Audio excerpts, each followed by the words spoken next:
effort today. You shut down a high-powered offense pretty handily. I thought it was a tremendous effort. Very, very pleased. They were fast. We know they had the size and the speed and put up a lot of numbers and a lot of points. And I just thought that we had to play 4 quarters of football, and our team was in the right mindset and in the right. I don't know. They were just ready to play the football game and do a great job. Was this the best game you've seen from Sawyer yet? No, actually not. I thought Sawyer played well, but my first reaction to that is I called him on the sideline because he missed some throws early in the first quarter, and then he got hot after that. But the receivers made him hot. Kevin Vereen's catches were awesome. You know, that's what we had to do, and kind of told the team that when you play in the dome, you got to let your crowd in. You got to let them play with you. And to do that, you got to make plays. And I thought Kevin's catches were tremendous, and that's letting the crowd in the game so you can take advantage of a home field. And I thought the receivers really did the job for Sawyer this game. What's the status of Roar and Carnes? How bad are their injuries? We'll find out on, Roar might be Monday, Tuesday, Wednesday, and then Breon checked on him. It appears that he'll be okay right now. So that was a scary one, but it appears he'll be okay. And then Roar was a little bit more. That one might not know until Monday, Tuesday, Wednesday of next week, but that one might be a little bit more severe. Was Breon knocked out on that play? Not sure, positive. It was when I got there. He was, talking to us, but like the official said, it just happened so fast. And that's what Breon was saying the whole time when he was up against the wall. Was he was saying, man, it just happened so fast, and they were just kind of being cautious and safe about how they handled the situation and did a great job. So he hit the wall. It was hard to tell from the press box, but he hit the wall and not contact with the player? I'm not positive because he's right there in the corner. When I got to him, he was pressed up against the wall, so I think it might have been those short corners. He was pushed right, pushed into those turf supports. Yeah, so, but that's the, we've hit these walls before. That's part of the dome, and, when you get real fast players going to those edges, that's part of our building, but, Breon did an awesome job, and I hope he's okay, and it appears he's okay. As I see here right now, it appears that that'll be all right. Coach, you mentioned McNeese State's potent offense. Their calling card in their games thus far seem to be the rushing attack. Holding to 109 yards rushing for the game. Just talk about your defensive performance against their running back. Well, credit the players.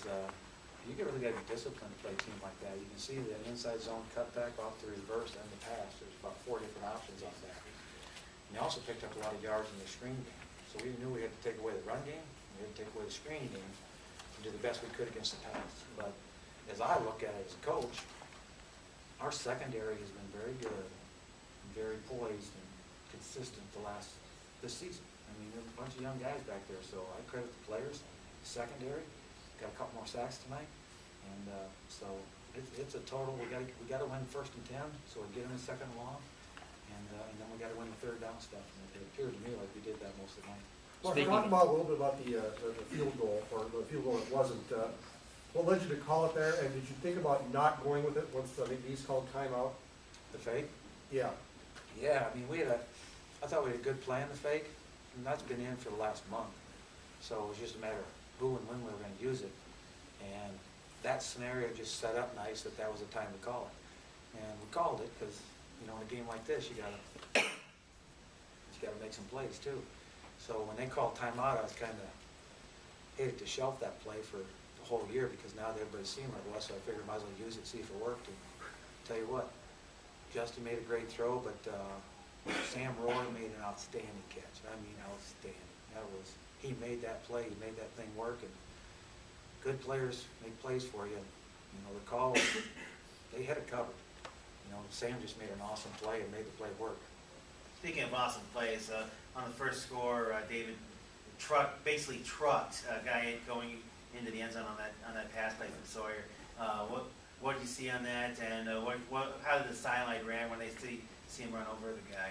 Well, we know we got a good back in David, and David is multiple. David can catch the football, David can run the football, and now you found out that we've got some balance at receiver because Kevin really showed up tonight. So everybody talks about David, and believe me, he's a difference maker. But for David to be a difference maker, he needs Sawyer, the old line, Brandon Lehman, the tight end, the receivers make catches, because when they do that, you can't just put 9 in the box. You gotta start putting 7 in the box, 8 in the box, and that starts to open some things up, and David's got the talent that he can catch a screen or catch a deep ball or run for it. So that's what makes him And what about his effort on that truck play? That's David. I hope everybody trucks somebody sooner or later around here, because they're gonna have to do that to win games. Coach, have you seen that many great catches? When was the last time you remember seeing that many, kind of one-handed highlight reel catches in a game? Not by the same guy for the same night that many times. I mean, he was tremendous tonight, and I'm happy for him. I mean, he's had a tough go around with his injuries and some of the things of losing his mother. Well, that game to him was, I'm so happy for him and his family, because that's the kind of player we know he is. It's just this is the first time that everybody got to see what we think of Kevin Green. You said on Monday that you don't go out and expect to shut out a team that's as good offensively as they are. Your guys were pretty close. Are you surprised that they were able to do that against that offense? I'm not surprised. Maybe I was a little bit. Here's the deal: when they came out of their locker room, I was thinking, man, I knew they were fast, but they were bigger than I thought they were. And then I knew that the talent they had. And then we got off to a rough start, and we got the fumble, and then to get any points out of it, so I'm going, that might haunt us in the end. But I just felt our team was in the mindset of playing as a team, and that's the only way we're going to win this game is as a unit. And that's why the defense, the offense, special teams, I thought they all factored in this game, and that's how we're going to win. We don't have a big name guy. David is, whoever is, but we better just play the game as you and I. If we can keep playing as offense, defense, and special teams, we'll have a chance everywhere we go. Mark, with the gaudy numbers your team put up today, the offensive line maybe gets overshadowed a little bit. No sacks on Cole Morgan, gave him plenty of time to throw. The offensive line is the key to all of this. I mean, I think what we're doing right there with nobody talks about Jack Reynolds and Kruger on the left side. Kirk Harris is first year starting, and Bingaman, and then we switch off with Blessington and Ratchie at the center. And just they're so consistent. We're not talking about the tight ends either, because in our offense we need that tight end to be effective. So it's nice to talk about these great plays, but that offensive line is really doing a nice job for us, and hopefully we can continue that. In a matchup of What are your thoughts, your initial thoughts about next week's ball game? My initial thoughts is we're going into a tough place. North Dakota State is a tremendous team, and they have a tremendous following and support, and you have to respect that, because that's what makes it so fun to play with. Even though you are the opponent, it's that excitement of the game that makes it fun. That's what's the excitement of this game. There's a lot of stress to this game. There's a lot of excitement to it too, leading up to the what if and what can happen. So with that, the same opportunities presented to us next week. It's just we have to go on the road and find a way to play consistent and see if we can come away the same way we did tonight. matchup of two top 10 teams, what kind of statement does this win, as as big of a win as it was, send to everybody? I think people look at the score, but for our football team, I think that was a great win tonight. Tomorrow we'll talk about North Dakota State and get ready for them. So we need to enjoy this, because I think it was a very good win for us. It's been a long time since we had two top 10 teams in the dome play against each other, and to have that kind of success on top of it.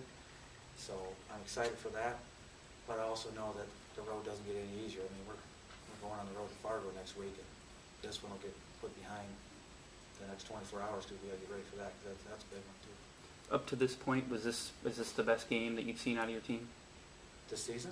Yeah, well, in the last probably 12 months or so. I mean, The last 12 months, yeah, it was a good game last 12 months. I kind of like the Iowa State one too. So, but it was those two games. They were two good football games. Yes, they were. But we're just playing consistent and balanced. You guys are asking me about Vereen's and Owens and Cole Morgan's, and I mean, it's nice to hear a bunch of names thrown out there instead of just David all the time. And that's what's making us good. It's not just one guy right now. And if we can keep doing that, then I think that we've always got a chance. defensively, you seem to have stepped it up since last year, especially on third down. Is there anything in particular you guys have worked on, or is it just the guys getting older? I think it's the scheme. is totally different. They're not older, they're all new. There's not one person in secondary that played last year. And we're rolling 8 guys through there. The linebackers are all, there's only, well, the 2 that are back, but that's it. The defensive line is seniors, but, that we rolled out. So it isn't that we're older. I think our scheme is very good.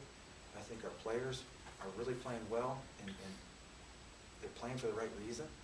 They got a purpose to it. And I think our assistant coach is doing an outstanding job getting them ready each week for the opponent that we play. So I think it's a combination of players, a purpose, and coaches are all kind of, it's the right recipe right now.